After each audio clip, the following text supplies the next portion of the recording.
MP7 news Madhya Pradesh में आपका स्वागत है। मैं हूं छोटू खान। बड़ी खबर आ रही है छतरपुर जिले के लोकुश नगर से, जहां कुछ दिन पहले एक मारपीट के मामले में विधायक चंद्रा राजेश प्रजापति के भाई का नाम आने से मामले ने तूल पकड़ लिया है। लोकुश नगर थाना क्षेत्र के परसनिया गांव के तिराहे के पास उत्तर प्रदेश के रहने वाला रमेश कुशवाहा गंज निवासी, जो कि 3 जुलाई की सुबह 6:30 बजे शादी समारोह से लौट रहा था, तभी कुछ लोगों ने रमेश का वाहन रोककर मारपीट कर बियर की बोतल से सिर व शरीर पर हमला बोल दिया, जिसमें रमेश बुरी तरह से घायल हो गया। पीड़ित की रिपोर्ट पर लोकुश नगर पुलिस ने विभिन्न धाराओं में मामला दर्ज कर दिया।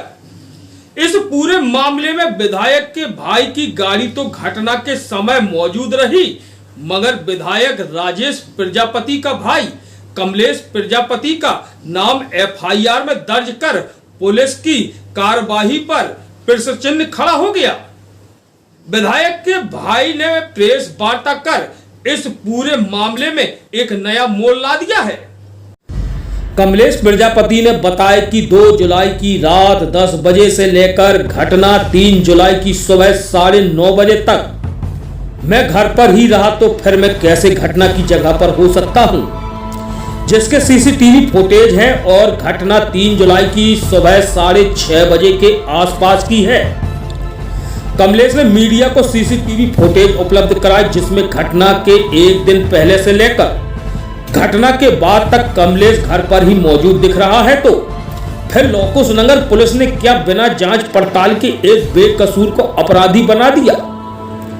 घटना दिनांक को जिस गाड़ी में सवार होकर घटना को अंजाम दिया, उस गाड़ी में विधायक लिखा था और वह गाड़ी लोकुश नगर में 8 से 9 बजे के बीच देखी गई, जो कि छतरपुर मार्ग से लोकुश नगर की तरफ आई थी, जिसमें 4 से 5 लोग थे। पुलिस चाहती तो रास्ते के CCTV फुटेज भी देख सकती थी, मगर पुलिस ने ऐसा नहीं किया और थाने में बैठकर मामला दर्ज कर दिया। कमलेश ने बताया कि इससे पहले भी हमारे ऊपर 2 बार फर्जी मामला दर्ज किए गए, मगर मैं उन मामलों में नहीं था, इसलिए बच गया और फिर से मेरे ऊपर फर्जी मामला दर्ज किया गया राजनीतिक दबाव में। कमलेश ने बताया कि पुलिस लोकुश नगर पुलिस पर भरोसा नहीं है। पुलिस ने लेन देन कर फर्जी मामला दर्ज किया है और मुझे SP सचिन शर्मा पर भरोसा है, मुझे न्याय मिले, नहीं तो मैं निचली अदालत से लेकर हाई कोर्ट तक जाऊंगा और मानहानि का मामला दर्ज करूंगा, क्योंकि मेरा भाई सत्ताधारी पार्टी का विधायक है और उनकी छवि को खराब करने का प्रयास लगातार किया जा रहा है। अगर मैं इस पूरे मामले में कहीं भी हूं तो मुझे जेल में डाल दिया जाए। इस पूरी कार्यवाही में लोकुश नगर पुलिस और चौकी अटकुआ की कार्यवाही से पुलिस की छवि पर एक बार फिर प्रश्न चिन्ह खड़ा होता है। घटना हुई और घटना निंदनीय है, मगर कोई बेकसूर को फंसाया जाए यह गलत है। आज कमलेश प्रजापति के घर CCTV कैमरे लगे हैं, तो वह तो अपनी बेगुनाही का सबूत दे देगा, मगर कोई गरीब अगर फंस गया होता तो वह तो गया था 12 के भाव।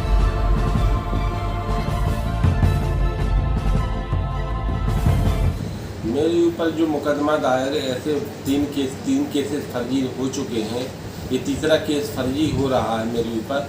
अगर मैं ईश्वर से भी हाथ जोड़ के निवेदन करता हूँ कि मेरे को सद्बुद्धि दीजिए, जो मैं घर में आ गया। अगर मैं घर में ना आया होता, रिश्तेदार में कहीं रिश्तेदारी में होता, तो मेरे ऊपर तो मुकदमा अधिकारियों ने कर ही दिया था। मैं अपने निर्दोष होने का सबूत कहाँ से देता? आज जो सबूत मेरे पास निर्दोष होने का है, फुटेज कैमरा है, तो आज फुटेज कैमरा मेरे पास ना होता तो निर्दोष फंस गया होता। तो मेरे जो माननीय मेरे बड़े अधिकारी छतरपुर में बैठे वरिष्ठ अधिकारी, जैसे माननीय SP जी हैं, डिप्टी SP जी हैं, कलेक्टर साहब हैं, तो मैं इनसे निवेदन करना चाहता हूं, हाथ जोड़ के बार निवेदन करना चाहता हूं कि आगे भी मुझको डर लगता है कि मेरे को फर्जी मुकदमा में फंसाया जा सकता है षड्यंत्र रच के, क्योंकि मेरे भाई वर्तमान में श्री राजेश प्रजापति जी चंदला से विधायक हैं उनकी धूमिल फिजा करने के लिए मुझे आप अपराधी किस्म का घोषित कर रहे हैं। उनकी नीचे से ऊपर तक फिजा खराब हो जाए। जैसे पापा की फिजा खराब करने के लिए मुझे कुलाबर केस में झूठा फंसाया गया था ताकि फुटेज पेश किया था, तो हम उस मुकदमे में बरी हो गए थे। आज ये फुटेज पेश कर रहे हैं तो मुकदमे में मैं बरी हो जाऊंगा। मगर मैं आगे सोचता हूं कि आगे ऐसी आपराधिक किस्म की घटना कहीं भी हो जाए और मेरा नाम अगर ले लिया जाएगा तो FIR तो डायरेक्ट अधिकारी कर देते हैं। कभी ये नहीं सोचते अधिकारी कि कोई निर्दोष हमारे थ्रो फंस जाएगा। आज फुटेज ना होता तो अधिकारी ने तो मुझे फंसा दिया था ना, निचली अधिकारी ने फंसा दिया था राजनीति दबाव में। इतना भी मैं अधिकारियों से भी कहता हूँ, इतना दबाव ना मानिए आप कि किसी निर्दोष आदमी को फांस दें, दोषी बना दें। ये दोषी बनाने का काम ऐसा ना रखें, नहीं तो मैं निचली अदालत से हाई कोर्ट तक जाऊंगा और उनके ऊपर मैं मानहानि का दावा ठोकूंगा। मानहानि का, मेरे ऊपर जो मानहानि का दावा मेरे ऊपर केस लगाया गया हो पत्रकारों भाइयों से, उनको नहीं मालूम था कि क्या असलियत है, मगर अधिकारी को तो मालूम है। जब रिपोर्ट लिख रहा है कि फर्जी है कि वो वर्तमान में है, उसके पहले 1 घंटे पहले गांव जाकर विवेचना कर लेते, हमसे पूछते, मैं मेरे भाई को बदनाम किया जाए। विधायक हैं क्योंकि वो नहीं तो प्रशासन आपका, आपके भाई का, आपकी सरकार और पुलिस प्रशासन उन सरकार के खिलाफ विपरीत इस तरीके का आपका झूठा नाम दर्ज करके मुकदमा कायम करा, जांच करी? बिल्कुल जांच नहीं की है। क्या मानते हैं? तो दोषी मुझे नाम लिखते, जांच अगर कर देते तो मेरा नाम नहीं लिखते। वही चीज पूछ रहा हूँ कि पुलिस प्रशासन आपका, सरकार आपकी और झूठा मुकदमा आपके खिलाफ क्यों? ये मुझे कानून के ऊपर विश्वास है, आगे निचले अधिकारियों के ऊपर मुझे बिल्कुल विश्वास नहीं है। जो FIR दर्ज कर सकता है मुझे जेल भेज सकता है। मुझे ऊपरे अधिकारी को, माननीय SP जी के ऊपर विश्वास है कि दूध का दूध पानी का पानी करके रहेंगे। ये निचले अधिकारी तो भ्रष्ट है, इसलिए नाम लिखा। क्यों नाम लिखा? नाम नहीं लिखना चाहिए। मैं कहता हूँ 302 उसका लिखो, लिख दे नाम, किसी का लिख दे। ऐसा नहीं होता है, पहले विवेचना होनी चाहिए। पहले विवेचना हो, विवेचना की बात लिख दो। मैं जाने को तैयार हूँ ना विवेचना में।